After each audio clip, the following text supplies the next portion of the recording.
GST platform के YouTube channel में आप सभी का स्वागत है। जी हाँ फ्रेंड्स, जीएसटी के अंदर जो इन्वॉइसिंग करी जा रही है उस इन्वॉइसिंग के अंदर एक बहुत ही छोटी सी गलती जो कि टैक्स पेयर्स ये अकाउंटेंट कर रहे हैं, और उस छोटी सी गलती की वजह से आपका पूरा का पूरा जो है लाइबिलिटी वो जब डिटरमाइन कर रहा है डिपार्टमेंट, तो वो बहुत ह्यूज अमाउंट में जो है वो आ जा रहा है। अगर आपकी टर्नओवर 1.5 करोड़ लिमिट तक के अंदर है और आप कॉम्पोजिशन के अंदर हैं, यानी कि स्मॉल टैक्स पेयर्स की जीएसटी बिलिंग के अंदर एक बहुत ही माइन्यूट मिस्टेक, जिसकी वजह से उनका पूरा कॉम्पोजिशन स्कीम उसे डिनाई कर दे रहा है डिपार्टमेंट, और अब उसके ऊपर लाइबिलिटीज जो है वो फिक्स करी जा रही है 74 के अंदर। जुड़े रहिएगा इस वीडियो के एंड तक। मैं सीए मनीष अग्रवाल आपके साथ उस पर्टिकुलर इशू, स्पेसिफिक इशू के ऊपर डिस्कस जो है वो करने वाला हूं। बेहद इंपॉर्टेंट जो है ये वाला पॉइंट है, क्योंकि ये एक ऐसा पॉइंट है, एक ऐसा छोटा सा मामला है जिसको गवर्नमेंट ने सेक्शन 74 के अंदर इन्वोक करके लाइबिलिटीज जो है वो डिटरमाइन करने स्टार्ट कर दी हैं। तो अगर आप ये गलती कर रहे हैं तो इमीडिएट इस गलती को रेक्टिफाई कर सकते हैं, क्योंकि इसमें अगर आप पकड़े गए, अगर ये डिस्क्रिपेंसी मिल गई इस इनवॉइसिंग के अंदर, तो यहां पर जो रूल है वो बिल्कुल क्लियर है कि आपने जो वायलेशन किया है उसकी वजह से जीएसटी कॉम्पोजिशन में रहने के लिए आप वैलिड नहीं है, या आप लायबल नहीं है, या एलिजिबल जो है वो आप नहीं रह जाएंगे। तो ये बातें जो है वो ऑलरेडी लिखी हुई हैं। तो आपको ना ये सारी बातें जो हैं बहुत अच्छे से समझ में आनी चाहिए कि सेक्शन 10 और उसके अंदर दिए गए कंडीशंस और उसके साथ साथ रूल्स के अंदर दिए गए रेस्ट्रिक्शंस, जिसमें ये बताया गया है कि अगर आपको कॉम्पोजिशन में रहना है तो किन किन नियमों का पालन जो है वो करना कंपलसरी है। अगर आप उन कंपलसरी नियमों का पालन नहीं करेंगे तो आपका कॉम्पोजिशन जो है वो डिनाई हो जाएगा। जैसे आप देख पा रहे हैं स्क्रीन पर, मैंने ओपन करा है रूल जिसके अंदर ये बताया गया है कि रेस्ट्रिक्शंस क्या क्या हैं कॉम्पोजिशन लेवी के लिए। इसमें कई सारे रेस्ट्रिक्शंस हैं। आप सीटीपी नहीं होने चाहिए, कैजुअली रजिस्टर्ड पर्सन, एनआरटीपी वगैरह वगैरह। लेकिन इसमें जो सबसे ज्यादा इंपॉर्टेंट है वो कौन सा है? वो है एक, कि आपने जो इनवॉइसिंग बनानी है, जो बिलिंग करनी है, उसमें आपको क्या मेंशन करना है? He shall mention the words composition taxable person not eligible to collect tax on supplies। आपको अपने बिल ऑफ सप्लाई के ऊपर, जी हाँ friends, being a composition person, आपको अपने बिल ऑफ सप्लाई के ऊपर जो है ये वाला लाइन लिखना कंपलसरी है, because it is one of the restrictions जो कि आपको कंप्लाई करना है फॉर बिकमिंग एलिजिबल और कंटिन्यूइंग इन कॉम्पोजिशन स्कीम। अगर आप इसको कंटिन्यू करना चाहते हैं कंपोजिशन को और बिल ऑफ सप्लाई के ऊपर ये बात नहीं लिख रहे, तो प्रॉपर ऑफिसर आपके कॉम्पोजिशन को डिनाई कर सकता है। ये कैसे, अभी देखेंगे। ऑफिसर ये बोलेंगे कि आपका जो कॉम्पोजिशन स्कीम है वो अब वैलिड नहीं है उस दिन से जिस दिन से आपने इनवॉइस पर ये लाइन लिखनी छोड़ दी। ये पहली चीज जो इनवॉइसिंग से रिलेटेड है, क्योंकि इसको लेकर के काफी सारे नोटिसेस और ऑर्डर्स जो हैं वो इशू किए जा रहे हैं। दूसरा सबसे इंपॉर्टेंट पहलू जो है, आप सीएमपी 08 फाइल करते हैं, आप जीएसटीआर 4 फाइल करते हैं कंपोजिशन के लिए।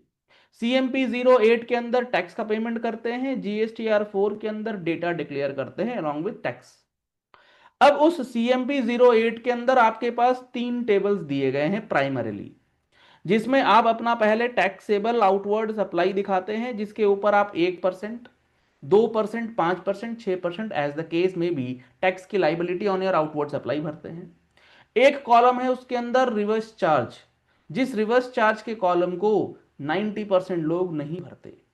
तो आप अगर देखेंगे रूल 5 के अंदर जो रेस्ट्रिक्शन है, वो रेस्ट्रिक्शन में एक बात ये भी लिखी है कि every composition taxable person shall pay tax under 9(3) and 9(4) on inward supply of goods और सर्विसेज और बोथ।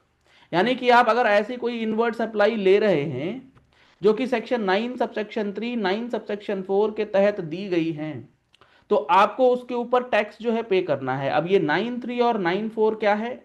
सेक्शन 9 सबसेक्शन 3 और 9 सबसेक्शन 4 बात करता है रिवर्स चार्ज मैकेनिज्म की। अगर आप being a composition taxable person किसी जीटीए से कोई सर्विसेज ले रहे हैं, आप अपना प्रॉफिट एंड लॉस अकाउंट अगर बना रहे हैं, तो आप उस पर ट्रांसपोर्टिंग चार्जेस दिखला रहे हैं फ्रॉम अ जीटीए। तो मान लीजिए आपने 10,000 रुपए का ट्रांसपोर्टिंग चार्ज दिखलाया है, तो ये जीटीए की सर्विस के ऊपर आपको reverse charge mechanism composition person में होते हुए भी फाइल करना है, पे करना है। आपने कोई एडवोकेट की सर्विसेज ली हैं, अगर वो एग्जम्प्ट नहीं है, तो आपको उसके ऊपर भी आरसीएम की लाइबिलिटी भरनी है, क्योंकि लीगल फीस, एडवोकेट फीस के ऊपर 9(3) में आरसीएम क्रिएटेड है। तो ये बहुत ही छोटी छोटी बातें हैं जिसको लेकर के कॉम्पोजिशन टैक्सेबल पर्सन जो है बिल्कुल भी, अगर ध्यान दे रहे हैं तब तो बहुत अच्छी बात है, लेकिन ये इतनी हल्की बात है कि लोग इसका वैल्यू जो है वो बिल्कुल भी समझ ही नहीं रहे कि क्या हो गया, बिल पे नहीं लिखा तो। अगर आप इन रूल 5 के कंडीशंस को फुलफिल नहीं करेंगे ना, तो मैं आपको दिखाता हूं जो हमारा रूल 6 है, जो कहता है वैलिडिटी ऑफ कॉम्पोजिशन लेवी। जी हाँ फ्रेंड्स, आपके कॉम्पोजिशन लेवी की वैलिडिटी पे सवाल उठ जाएगा। कैसे?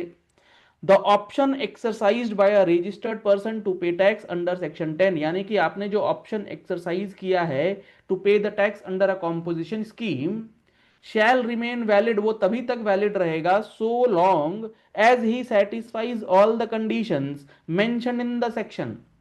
सेक्शन के अंदर जो कंडीशंस दिए हैं गवर्नमेंट ने सेक्शन 10(2) में, और अगर आप 10(2)(a) की बात करते हैं तो 10(2)(a) में, एंड अंडर दीज रूल्स, तो रूल्स के अंदर जो कंडीशंस रेस्ट्रिक्शंस रूल 5 में दिए गए हैं, जब तक आप इन सबको सेटिस्फाई करते रहेंगे आपका कॉम्पोजिशन वैलिड रहेगा।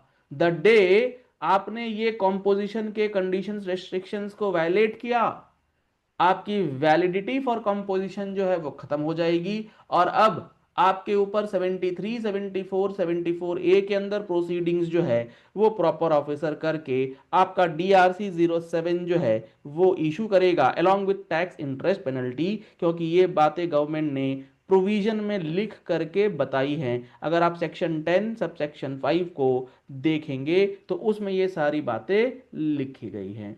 सेक्शन 10(5) में है, if the proper officer has reasons to believe that a person has paid tax under subsection 1 और 2(a), यानी कि आप 10(1) 10(2)(a) में ही कॉम्पोजिशन भरते आए, despite not being eligible, eligible नहीं थे फिर भी आप कॉम्पोजिशन में ही काम कर रहे थे। एलिजिबल क्यों नहीं थे? क्योंकि आपने रूल 5 का वायलेशन करा, 10(2) का वायलेशन करा, जो भी करा। Such person shall, in addition to any tax may be payable by him under any provisions of this act, be liable to penalty। Penalty तो लगेगी ही लगेगी, उसके साथ साथ 73, 74 और 74(a) के अंदर determination of tax penalty interest जो है वो कर दिया जाएगा। तो अगर आप कॉम्पोजिशन टैक्सेबल पर्सन हैं या आप अकाउंटेंट हैं किसी कॉम्पोजिशन टैक्सेबल पर्सन के, तो आपको इन छोटी छोटी बातों पर बेहद इंपॉर्टेंट तरीके से ध्यान देना जरूरी है। जीएसटी बिलिंग को लेकर के बेहद इंपॉर्टेंट ये अपडेट आप कह लीजिए कि नोटिसेस जो हैं अभी इस बेसिस पर इशू किए जा रहे हैं। अगर आपको कॉम्पोजिशन स्कीम से रिलेटेड एक एक डिटेल डिस्कशन समझना है या जीएसटी के प्रोविजंस को बहुत बारीकी से समझना है, तो आप उसके लिए हमारा जीएसटी का महारथी बैच 2026, जिसके अंदर आपको लगभग 200 घंटे की क्लासेस जो हैं वो प्रोवाइड की जा रही हैं live as well as recorded sessions के साथ, उसको एनरोल करा सकते हैं। आप हमारा मोबाइल एप्लीकेशन जीएसटी प्लेटफॉर्म जो है वो डाउनलोड कर सकते हैं, लिंक आपको वीडियो के डिस्क्रिप्शन बॉक्स में दिया गया है, जिसके अंदर आपको complete coverage of GST provisions, rules, notifications जो हैं वो मिल जाएंगे। आपको अगर हर महीने जीएसटी और इनकम टैक्स से रिलेटेड जो भी चेंजेस आते हैं, जैसे इस बार अभी काफी सारी एडवाइजरीज आई हैं, काफी सारी चीजें नई आई हैं इनकम टैक्स के अंदर, तो उनका एनालिसिस सिंपल लैंग्वेज में चाहिए, तो उसके लिए आप हमारा जीएसटी प्लेटफॉर्म का मैगजीन, जी हाँ फ्रेंड्स, जो हमारी मैगजीन हमने रिलीज करी है, जिसके अंदर हमारा प्रयास ये रहता है कि आपको maximum information at a minimal cost जो है वो प्रोवाइड किया जाए, उसकी सर्विसेज आप ले सकते हैं। मंथली टैक्स मैगजीन आपको दी जाएगी, सब्सक्रिप्शन एनुअली 1200 रुपीज, 100 रुपये महीने के हिसाब से आपको मैगजीन के पे करने होंगे, और आपको पूरा कंप्लीट इंफॉर्मेशन जो है वो मिलता रहेगा। तो अगर आप मैगजीन का सब्सक्रिप्शन लेना चाहते हैं तो 96936011 228 इन नंबर्स पे कॉल करके, व्हाट्सएप करके मैगजीन का सब्सक्रिप्शन भी करा सकते हैं। पहली बार आए हमारे यूट्यूब चैनल पर तो आप हमारे चैनल को फॉलो कर लीजिए, सब्सक्राइब कर लीजिए नोटिफिकेशन बेल के साथ, ऐसे ही इंपॉर्टेंट एंड प्रैक्टिकल वीडियोस के लिए। और इस वीडियो को ज़्यादा से ज़्यादा लोगों तक शेयर कीजिएगा, क्योंकि बहुत सारे लोग इन छोटी छोटी गलतियों की वजह से करोड़ों का डिमांड जो है वो अब झेल रहे हैं। Thank you and have a nice day.